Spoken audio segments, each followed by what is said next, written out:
नमस्कार, मैं हूं आपन के संग ललिता चक्रधारी। आपन देखा तो न्यूज प्लस 21। स्वागत है आपन के मंझनिया के एक खबर में। दिल्ली में कोविड नियम तोड़े पर साल के पहली दिन लगी 99.34 लाख रुपए के जुर्माना। इत्र कारोबारी पीयूष जैन के घर ले बरामद 23 किलो सोना ला लेके DRI कर ही पूछताछ। आज खास डिजिटल प्रेस कॉन्फ्रेंस लग संबोधित कर ही दिल्ली के मुख्यमंत्री केजरीवाल। भारत में पिछले 24 घंटा में कोरोना के 27,553 नवा मामला, 284 के मौत। छत्तीसगढ़ के नवा इलाका में फैले संक्रमण, 9 जिला ले 20 जिला तक पहुंची कोरोना, सबले ज्यादा रायपुर में।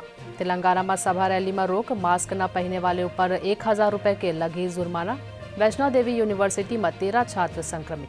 15 ले 18 साल के लड़का मन ला कल लगी टीका, अब तक 3.15 लाख हुई पंजीकृत। औखड़नाथ मंदिर पहुंची PM मोदी। आज मेरठ ला दी 700 करोड़ के सौगात, CM भी रही मौजूद। उज्जैन में गुब्बारा में गैस भरे के दौरान ब्लास्ट, 3 लड़का मन संग 5 घायल। MP में CM हाउस के घेराव के धमकी के बाद पुलिस अलर्ट, भीम आर्मी के चंद्रशेखर एयरपोर्ट ले हिरासत में लिए गई। ऐसा नहीं तमाम जानकारी ले लगातार अपडेट रहे बर हमारे चैनल लाइक और सब्सक्राइब करना जन भूलू। नोटिफिकेशन पर बेल आइकन लग घरो दबाओ। देखत रहो न्यूज प्लस 21, आप मन के हक की बात।